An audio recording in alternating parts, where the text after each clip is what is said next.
Hello there, a very warm welcome to the show. Thank you so much for tuning in. This is Smart 24 TV, and my name is Anthony Sabale, and I am your host. You're watching the number one business show in Uganda and in East Africa, and we are Financial Markets. We're probably brought to you by Altex East Africa. Remember, with Smart 24 TV, we are saying we do drive your business here in East Africa. We are a business channel, and we mean business 24 hours, 7 days a week. You can follow me on Twitter at Smart24TV, as well as Anthony Sebali. That is my personal handle. And we get to have a little chat on what you're thinking on the markets currently. But you're very welcome. Remember, with Altex East Africa, we bring you treasury bonds to your table. Now, with the platform that is known as Zabu, we are saying that you can access the bond market through your mobile money. Now, you simply need to dial *292#, and following the prompt, you can be able to register for an account. You can be able to go to Altex East Africa and learn more about the products, and you can be able to buy or sell treasury bonds across East Africa. And remember, with the mobile phone option, you do not need internet access. All you need is a little money off your mobile phone, with as little as 15,000 for the start, and you get to start your journey of investment. More money, no hustle. Zabu, my money, my future. Altex East Africa, you can do something new. Of course, now today is the Tuesday, the second day of the week, and of course we're looking into the Monday, how Monday went for the traders there, and looking ahead of Tuesday, of course, what we would be expecting. Coming up on the show, we are going to talk about MTN Uganda. Did you know that MTN Uganda is actually making 20% more profits before tax in the year financial fiscal year 2022? Kenya Power and Lighting Company has also been given a moratorium period of debt payment. How are they going to utilize that, especially what's going to be their impact, the impact of that on their trading on the Nairobi Securities Exchange. Also coming up, we are going to have a look at Kenya Airways debt.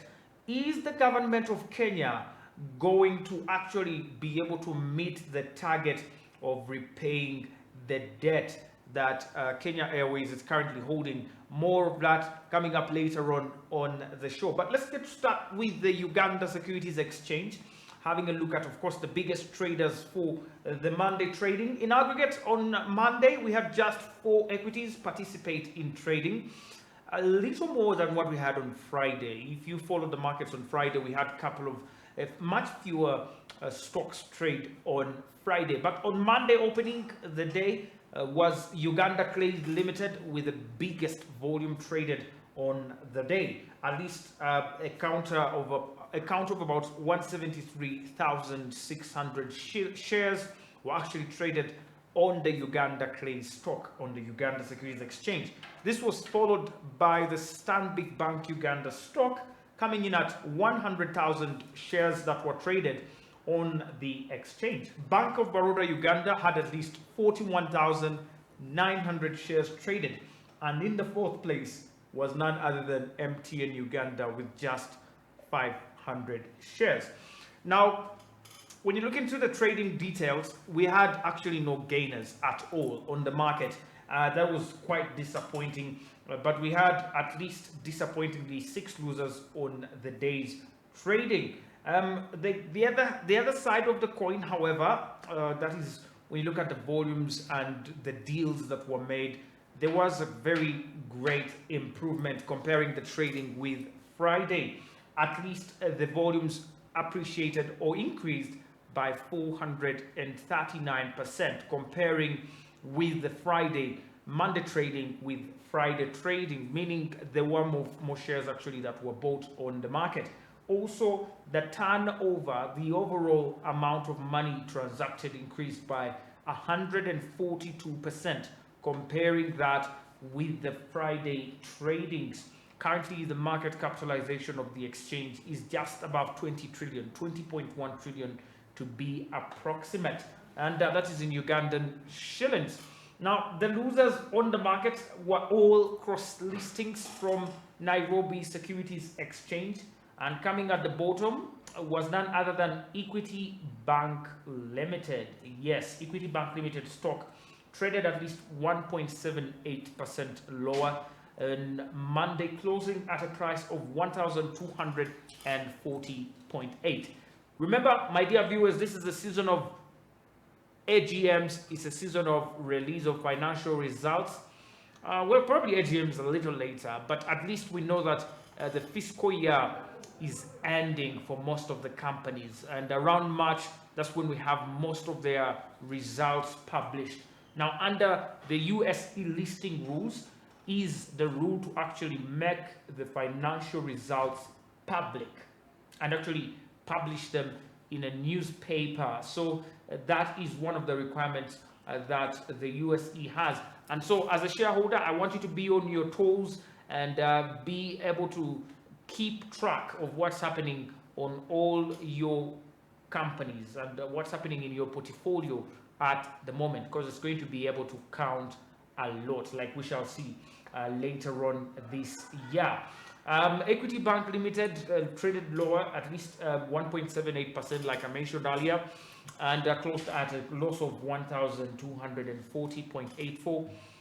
Nothing much to say about Equity Bank Limited. Remember, most of these cross listings have their trading entirely dependent on most of the factors outside demand and supply, including one factor which is the forex, and the other factor which is also the trading on the primary stock exchange, or the pricing on the primary stock exchange. All those things come in and move the market. East African Breweries Limited also depreciated by 1.43%, down to a price of 4,905.99 Ugandan shillings. Kenya Airways lost at least 0.42%, and this was down to a price of 109.88 Ugandan shillings per share.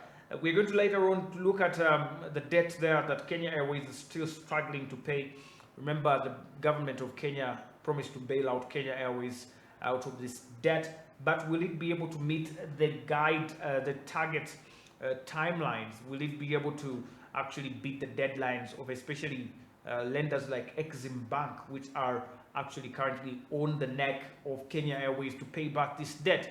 We are yet to find out.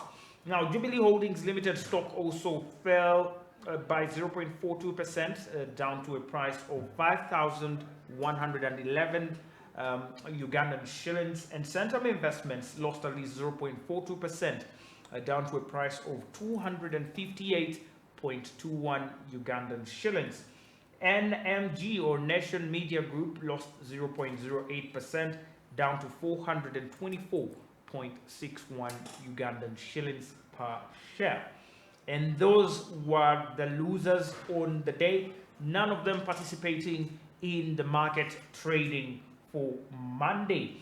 Well, Uganda Clays Limited stock, which had the biggest movement in terms of volume, remained at 15.0 Ugandan shillings. Remember, Uganda Clays is the oldest listing on the Uganda Securities Exchange, with its listing dating way back in the year 2000 on the 18th of January.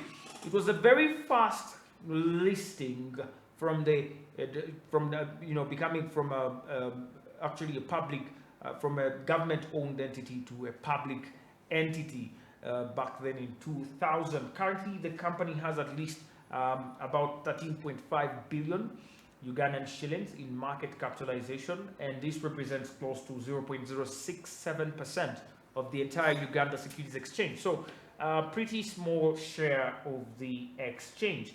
However, overall, generally speaking, since last year, generally the stock of Uganda Clays has fallen. Last year, in around this time, around actually the month of March 2022, their stock price was just above 24 shillings, about 25, 24 shillings, and that fell significantly over last year, down to a price of 15 shillings, which has been their trading average in the last one quarter. Now, the 173,600 shares were actually able to accrue a gross turnover of just about 2.6 million Ugandan shillings. At the moment, when you look into the Uganda Clays activity on the Uganda Securities Exchange, it stands in the 5th position in terms of the most traded on stocks on the Uganda Securities Exchange over the past 3 months, from the 7th of December to the 13th of March 2023. Uganda Clays in this period has had a total volume of close to 1.07 million shares that are valued at 16.2 million. That's not a joke, my friend, when we talk about trading on the Uganda Stock Exchange. So definitely it's one of those companies that have tried to remain resilient across the difficult times on the Uganda Securities Exchange. Away from Uganda Clays, we did have Stanbic Bank Uganda trade the second biggest volume of just about 100,000 shares that were recorded on Monday. These accrued a total turnover of 2.1 million shillings for the company. Currently, Stanbic Bank Uganda is trading at 21.0 Ugandan shillings per share, with a total of 51.2 billion shares that are floated on the exchange, with a total average of about 1.07 trillion Ugandan shillings of market capitalization. At the moment, when you look into Stanbic Uganda's trading, it is undoubtedly the #1 trading stock on the Uganda Securities Exchange. In the past quarter, after recording in this period at least 165 million shares, with last week being a very key part of these 165 million shares. Now, the total value of money from this period has been 3.77 billion, and Stanbic Bank continues to be one of the stocks that provide value to shareholders, but also maximum activity as per the trading on the Uganda Stock Exchange. When we talk of last week, we are talking of the week when actually Stanbic was able to trade 60 million shares on a single day, and on another day, the day before, 39 million shares. That shows you how big Stanbic is on trading on the Uganda Stock Exchange. And remember, as a shareholder, you must look out for such stocks because they are kind of a good escape route in case you want to move out of a stock.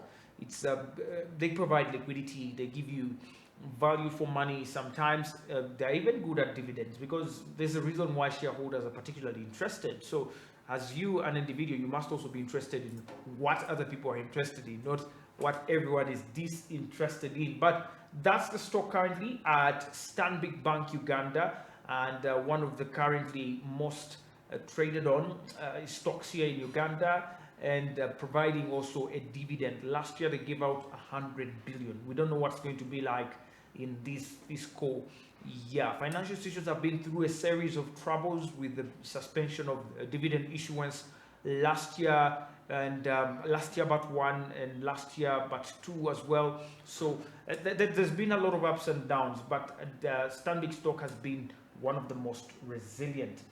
Bank of Baroda had closure at least at 85 shillings per share after trading a record 41,900 shares, and MTN Uganda had 500 shares traded with a closing price of 175.0 Ugandan shillings. Talking about MTN, MTN Uganda is boasting over 20% increase in the profits here on in terms of what they had from their fiscal year 2022. According to the country's largest telecommunications company, it posted a 20% rise in the pre-tax profit for the full year 2022, boosted by financial technology and data services. The telecom's biggest fintech products are mobile money services that allow clients to be able to transfer transfer funds, and also be able to receive cash, pay for products, and conduct other commercial transactions. Now, majority owned by South Africa's MTN Group, MTN Uganda was listed on the Uganda Stock Exchange in December 2021, although its initial public offer was undersubscribed.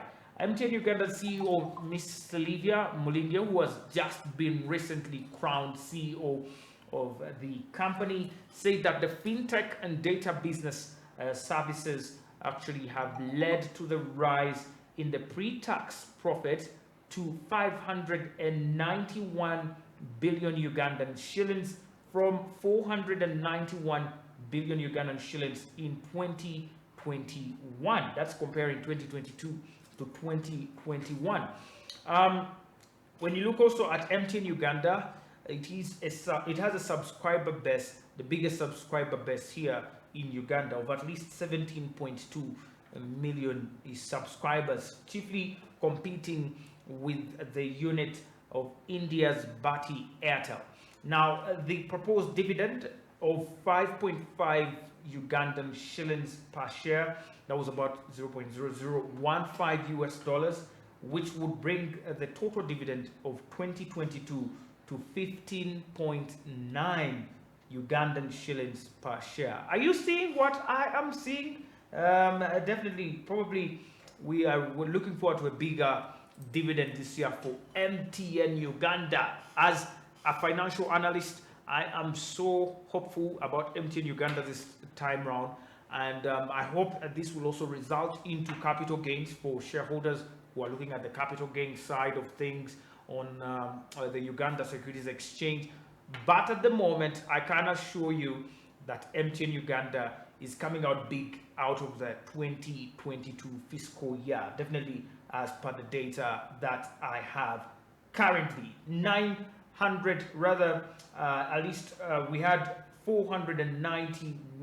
591 billion Ugandan shillings worth of profits after tax, comparing this with 491 which was registered in the year 2021. So definitely you have your eyes fixed on MTN there, Uganda. Away from the MTN Uganda stock, on average, the all-share index dropped at least 11 points, which was quite a big loss on the index, closing at 1,159 points. This is currently representing at least a one-week loss of 3.32% and a four-week loss of 4.41%, and year-to-date losses of as far as 4.39%. The local company index, of course, maintained its value at 269.22 points.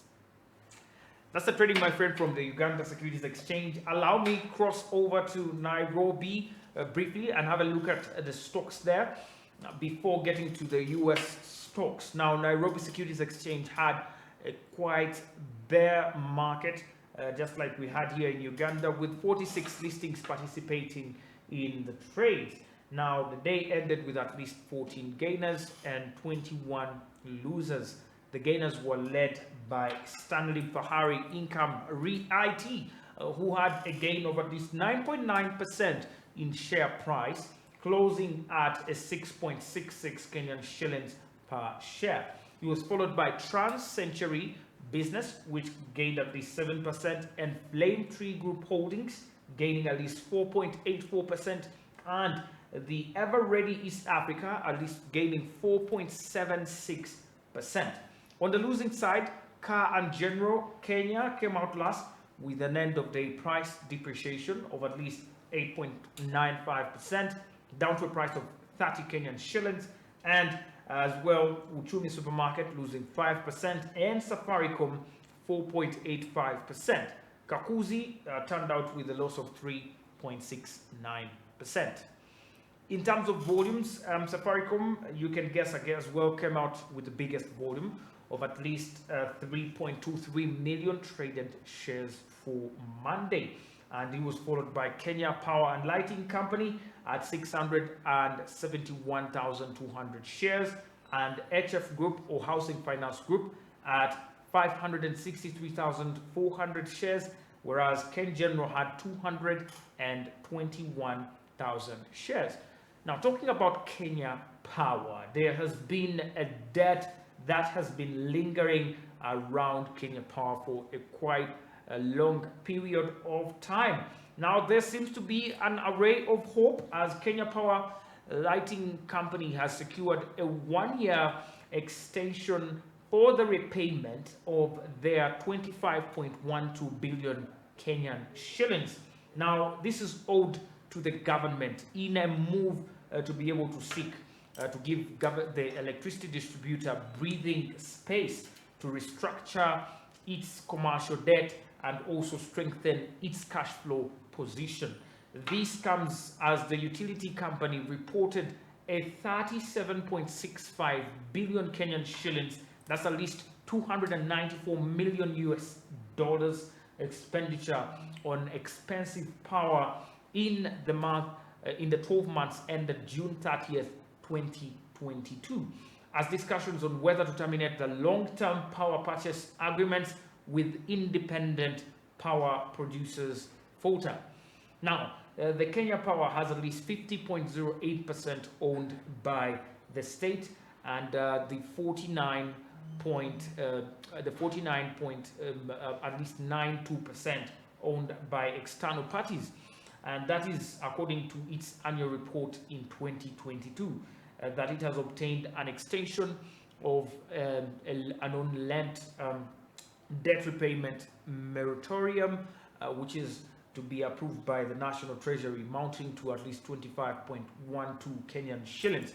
If this debt is paid, it will be a great relief for the Kenya Power and Lighting Company, and definitely it will still get to look into more profitability, more sales of electricity, but also getting a better position in terms of their debt financing. Now, another 5.7 billion Kenyan shillings debt moratorium was also granted by the National Treasury in 2020 and expired in June 2022, with full repayment, both principal and interest, expected to start in July 2022.